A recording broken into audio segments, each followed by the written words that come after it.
daftar hadir di grup WA, karena dari daftar hadir itu akan ada perekapan nilai kehadiran, bisa saja dipadukan dengan nilai keaktifan dan tentang kedisiplinan dan rasa tanggung jawab yang ada kepada kalian. Ini sudah kelas 12. Karena situasi ini orang tidak bisa tatap muka, kalian kelas ujian yang benar-benar harus dipersiapkan dengan matang. Ya, jadi mohon keseriusan dalam setiap proses pembelajaran. Jangan kita menganggap enteng. Apalagi saat ini kita akan melaksanakan dalam waktu dekat melaksanakan ujian akhir semester. Saat ini kita akan mulai dengan proses pembelajaran kita. Teman-teman ada saat sementara online dan kita yang ada di sini dalam proses tatap muka. Pertama kali kita laksanakan di semester baru. Boleh satu orang pikir yang ada.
Kompetensi inti yang ketiga, memahami, menerapkan, menggali dan menganalisis, mengevaluasi pengetahuan prosedural, konseptual, dan metakognitif berdasarkan rasa ingin tahunya tentang ilmu pengetahuan, teknologi, seni, budaya, dan humaniora dengan wawasan kemanusiaan, kebangsaan, kenegaraan, dan peradaban terkait penyebab fenomena dan kejadian, serta menerapkan pengetahuan prosedural pada bidang kajian yang spesifik sesuai dengan bakat dan minat untuk memecahkan masalah. Kompetensi inti yang keempat, mengolah, menalar, menyaji, dan mencipta dalam ranah konkret dan ranah abstrak terkait dengan pengembangan diri dari apa yang dipelajari di sekolah secara mandiri serta bertindak secara efektif dan kreatif dan mampu menggunakan metode sesuai kaidah keilmuan ini. Kompetensi inti ini seperti yang sudah dijelaskan waktu-waktu yang lalu dan sudah dikirim lewat WA waktu lalu. Ibu akan ingatkan bahwa kompetensi inti 1 dia berbicara tentang apa waktu lalu? Tentang sikap spiritual. Ya. Kompetensi inti 2 dia berbicara tentang sikap sosial. Dan kompetensi inti 3 dia berbicara tentang pengetahuan. Pengetahuan tentang apa? Seperti saat ini dalam proses kita belajar. Dan kompetensi inti yang keempat tentang keterampilan. Nah, keterampilan itu bisa didapat dalam apa? Misalnya ketika kalian melaporkan hasil-hasil dari diskusi kelompok, bisa dengan kreatif, bisa dengan bertanggung jawab melaporkan apa yang dikerjakan. Ibu kira seperti itu. Dan untuk kompetensi dasarnya, kompetensi dasar, ya ini hanya mengulang saja karena waktu lalu sudah dikirimkan lewat WA ketika pertemuan kita yang paling pertama di semester ini. Kompetensi dasar pertama, mensyukuri pemberian Allah dalam kehadiran multikultur di Indonesia. Kompetensi dasar 2, mengembangkan sikap dan perilaku yang menghargai multikultural. Yang ketiga, menganalisis nilai-nilai multikultural. Dan yang keempat, membuat proyek yang berkaitan dengan kehidupan multikultural. Proyek ini yang dimaksud adalah kalian bisa membuat suatu tulisan tentang multikultural yang ada di Indonesia misalnya. Nah, selanjutnya indikator kita di saat ini adalah mencari dari berbagai sumber mengenai multikulturalisme, kemudian menjelaskan pengertian multikulturalisme, serta mendiskusikan cara mensyukuri multikulturalisme. Yang kedua, menyusun tulisan pendek mengenai multikulturalis di Indonesia. Yang ketiga, mempresentasikan poin-poin atau pokok-pokok penting menyangkut nilai-nilai multikultural yang dapat dimanfaatkan dalam rangka memperkuat kesatuan umat Kristen secara khusus dan bangsa Indonesia. Yang terakhir, menilai diri sendiri apakah peserta didik memiliki kesadaran multikultur dan menerapkan dalam sikap hidup orang beriman. Itu ke diri kita masing-masing. Nah, dalam proses pembelajaran ini, materi yang akan kita bahas tentang multikulturalisme, bahan Alkitab sebagai penunjang itu dapat kita baca dalam Galatia 3 ayat 28 dan Kolose 3 ayat 11. Kira itu tahap-tahap untuk proses pembelajaran saat ini. Ya, tujuan pembelajaran kita saat ini, tujuan pembelajaran kita, ketika kita belajar tentang multikulturalisme, peserta didik mampu memahami pengertian kulturalisme. Yang kedua, memahami cara gereja mewujudkan multikulturalisme. Yang ketiga, memahami kaitan antara hidup bersama dengan orang beriman lainnya dengan multikulturalisme. Yang berikut, membuat karya yang dapat menunjukkan pemahaman mengenai pentingnya membangun kebersamaan dengan orang beriman. Nah, metode yang kita pakai melalui kegiatan pembelajaran menggunakan model discovery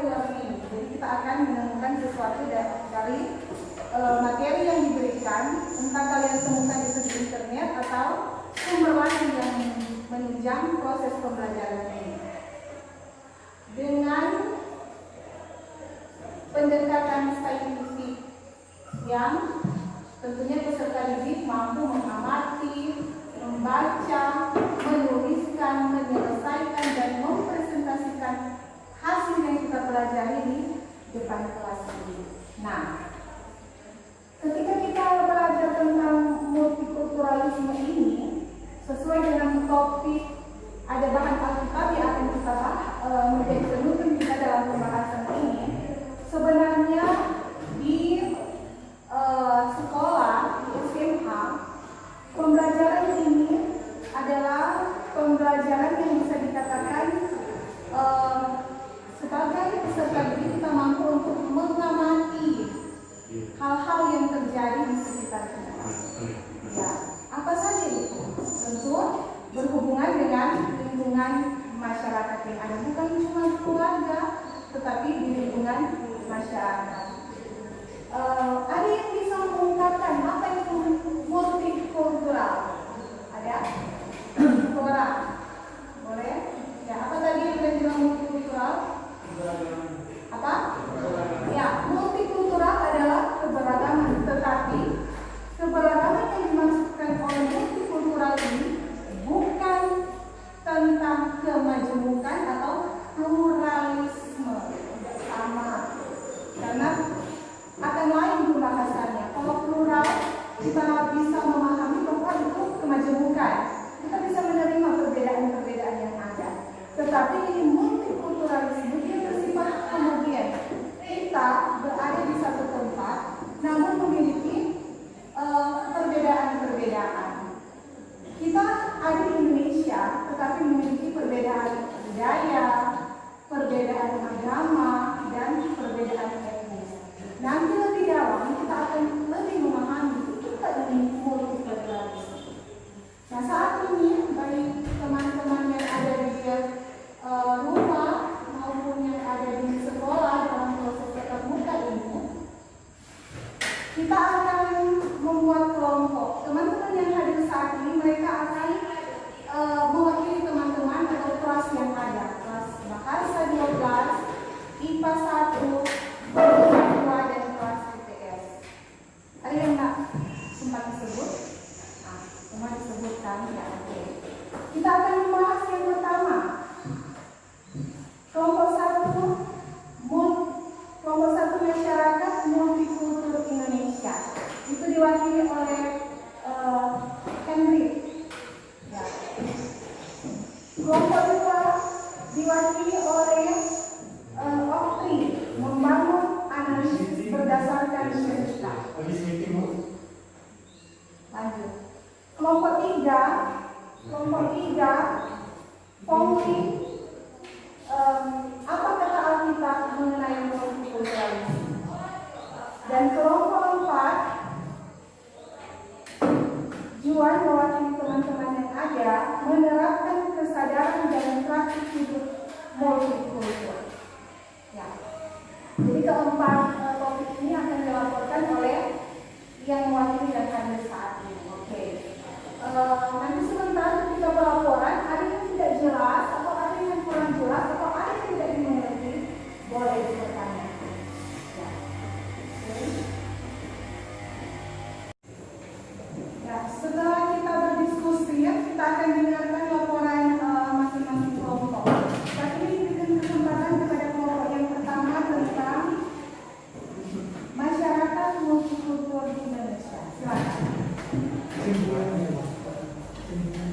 Multikultural secara substansi sebenarnya tidaklah terlalu asing bagi bangsa dan negara Indonesia. Para bangsa telah menyadari keberagaman bangsa ini dan kepelbagaian budaya yang pada satu sisi merupakan kekayaan yang patut disyukuri, namun pada sisi lain akan menjadi sebuah problema. Oleh karena itu, mereka mengikat berbagai perbedaan itu dalam semboyan Bhinneka Tunggal Ika. Artinya berbeda-beda tetapi tetap satu. Prinsip Indonesia sebagai negara Bhinneka Tunggal Ika mencerminkan meskipun Indonesia merupakan negara multikultural, tetapi tetap terintegrasi dalam persatuan dan kesatuan Indonesia. Indonesia merupakan sebuah negara kesatuan dari banyak unsur kepelbagaian itu terlihat dari keadaan geografisnya. Berbagai latar belakang sosial ekonomi, sosial politis, sosial religius, sosial budaya, dan lain sebagainya. Kami dapat menyebutkan contoh multikultur masyarakat Indonesia. Terima kasih. Ya. Dan selanjutnya kelompok 2, nanti setelah itu kalau ada yang mau menanggapi diberikan kesempatan. Kelompok 2.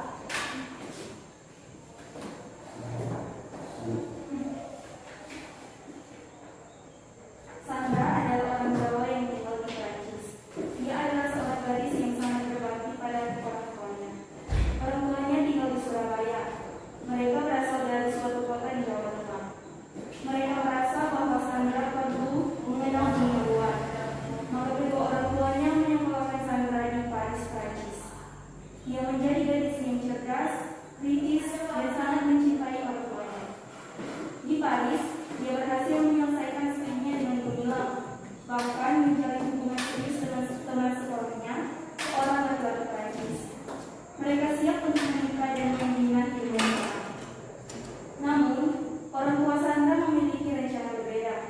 Mereka sudah mempersiapkan orang yang menurut mereka tepat untuknya, yakni seorang pria yang memiliki latar belakang persis sama dengan Sandra. Secara kultural, pria tersebut adalah pasangan yang tepat untuk Sandra. Namun, ia menolak dengan alasan sudah memiliki pasangan jiwa. Ketegangan pun terjadi. Atas nama budaya dan tradisi, orang tua Sandra menyarankan pria yang telah disiapkan tersebut sebagai pasangan hidupnya. Atas nama kebebasan dan cinta, yang merupakan bagian dari tradisi masyarakat tertentu, Sandra memilih pasangan jiwanya yang di Paris. Ia bingung, orang tuanya pun bingung. Apa yang harus mereka lakukan? Sekilas kisah ini mirip cerita sinetron. Namun, di balik cerita ini terdapat problem masyarakat multikultur yang sangat mendalam, yakni apa yang harus dilakukan ketika dua kultur bertemu dan saling berbeda pandangan. Jawaban yang biasanya langsung muncul adalah melakukan dialog. Namun dialog tanpa dasar nilai dan pemikiran yang sama tidak akan banyak membuahkan hasil. Dialog hanya menjadi gosip ataupun memenuhi semata yang seringkali berakhir dalam kebuntuan.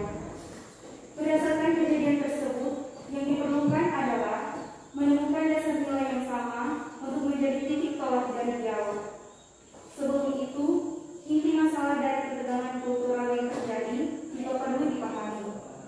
Pada titik inilah wacana multikulturalisme menemukan relevansinya. Ya, jadi ini adalah sebuah kisah ya, bagian 2. Kelompok 2 membahas tentang membangun analisis berdasarkan cerita.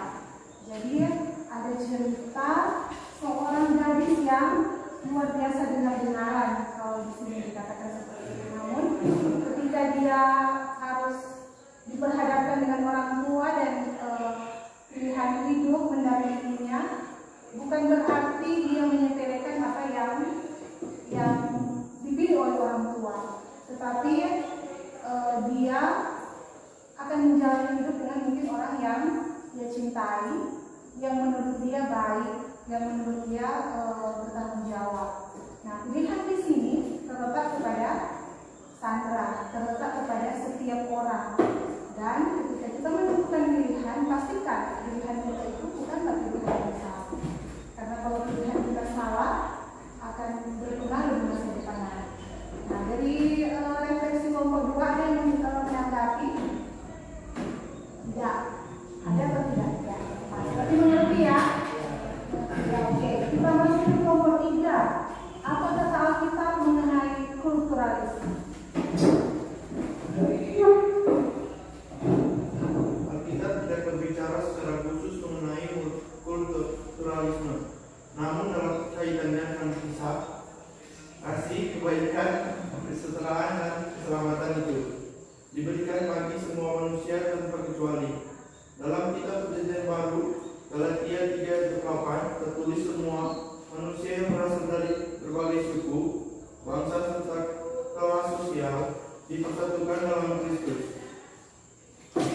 kasih Kristus diberikan bagi semua orang tanpa memandang asal-usul mereka.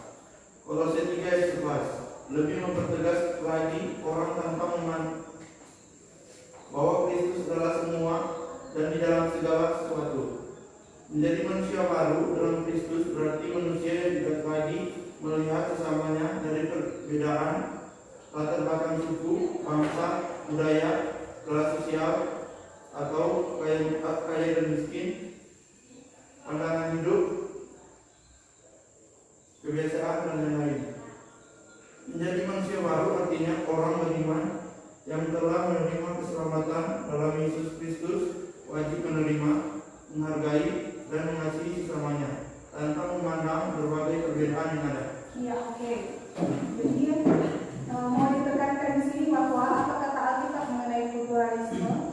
Di bagian akhir dikatakan menjadi manusia baru artinya orang beriman yang telah menerima keselamatan dalam Yesus Kristus wajib menerima, menghargai, dan mengasihi sesamanya tanpa memandang berbagai perbedaan yang ada.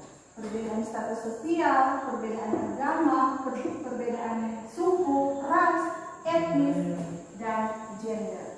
Oke. Ada yang bertanyakan di bagian ini? Lanjut. Mengerti ya?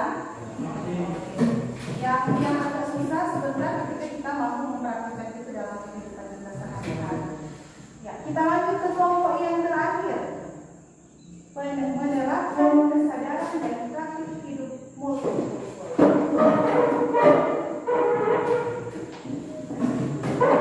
Tuhan menciptakan manusia dalam keberbagian supaya dapat saling mengisi dan melengkapi satu dengan yang lain. Dalam diri manusia juga dianugerahi kebaikan dan kemampuan untuk beradaptasi dengan alam dan lingkungan hidup, terutama dengan sesamanya. Manusia juga diciptakan sebagai makhluk hidup mulia yang memiliki harkat dan martabat. Di era modern sekarang ini, masyarakat dunia memiliki kesadaran multikultur yang lebih baik, bahkan pemenuhan hak manusia untuk diterima dan dihargai, hak untuk memperoleh keadilan, demokrasi, dan HAM telah menjadi kewajiban yang harus dipenuhi baik oleh negara terhadap warganya maupun oleh sesama warga negara, termasuk warga gereja. Meskipun demikian, masih banyak terjadi pelanggaran terhadap pemenuhan zaman Orde Baru. Tidak ada pengakuan terhadap agama Konghucu, bahkan masyarakat keturunan Tionghoa amat dibatasi hak politiknya sejak zaman reformasi. Kaum minoritas mulai menikmati pemenuhan hak-haknya di bawah pemerintah Presiden Abdurrahman Wahid. Negara mengakui agama Konghucu, dia hak masyarakat keturunan Tionghoa dipulihkan.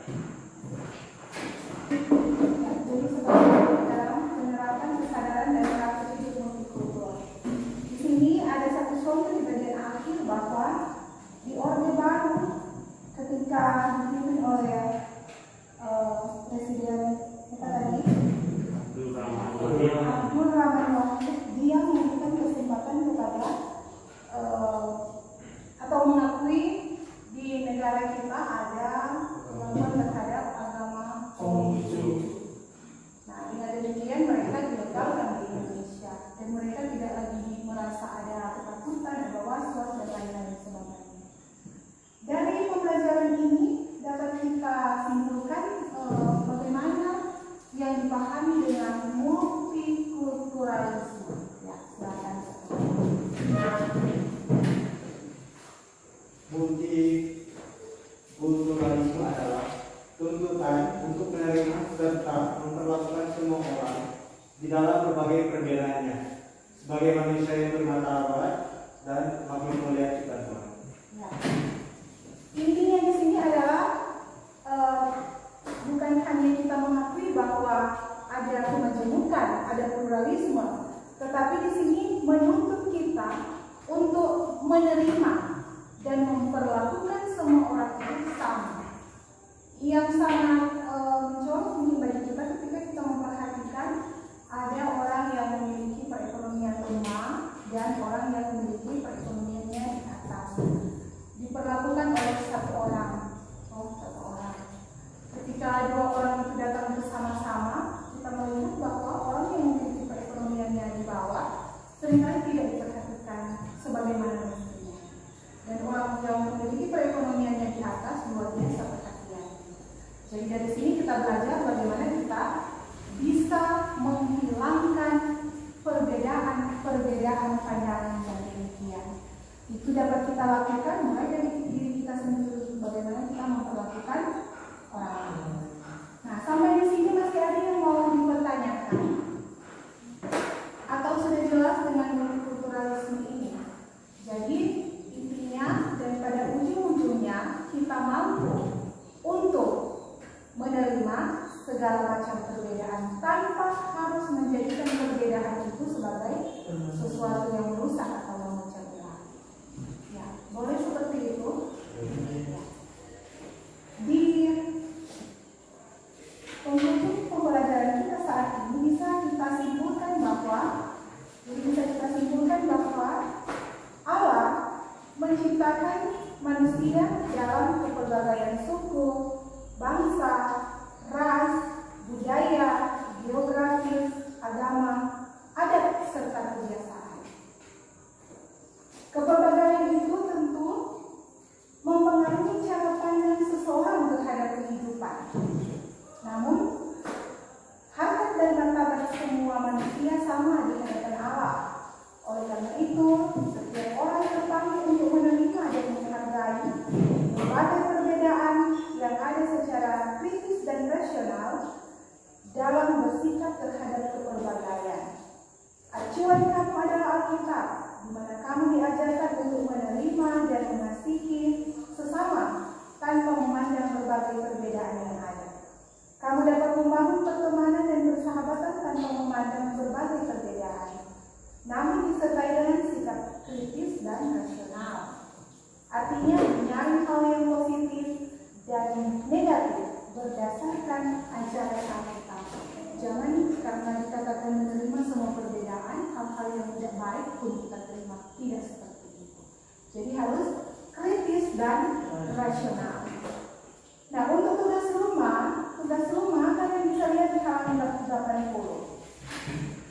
Sumbangan multikulturalisme dalam memperkuat persatuan umat Kristen dan bangsa Indonesia. Di sana, berdasarkan pembahasan yang sudah kita bahas, kita akan menulis poin-poin yang menyangkut multikulturalisme yang dapat memperkuat persatuan umat Kristen dan bangsa Indonesia. Ini dibuat dalam satu bentuk tulisan kan, ya kan? Ya. Jadi begitupun teman-teman yang ada di rumah, kalian yang ada di saat ini menyampaikan, menuliskan kepada mereka. Bisa saja tugas yang diberikan ini akan menjadi tugas akhir semester praktiknya. Sesuai dengan ketentuan ini hanya mau mengatakan sumbangan multikulturalisme bagi persatuan umat Kristen apa, sumbangan multikultur bagi persatuan bangsa itu apa. Jadi secara pribadi, misalnya secara pribadi ataupun ketika kita menyaksikan apa yang terjadi di tengah masyarakat dan gereja. Nah, ibu kira sampai di sini untuk materi ini ada yang mau bertanya yang kurang jelas mengenai tugas? Ya, tugas-tugas pembelajaran online waktu lalu tetap diterima kalau akan dikirim. Jangan hapus chat WA kalian, jangan hapus. Karena di chat WA itu tugas-tugas yang belum ibu buka bukan berarti tidak akan diperiksa, tetapi itu pasti diperiksa. Nah, demikian pertemuan kita di saat ini. Boleh satu orang memimpin ibadah dan berdoa.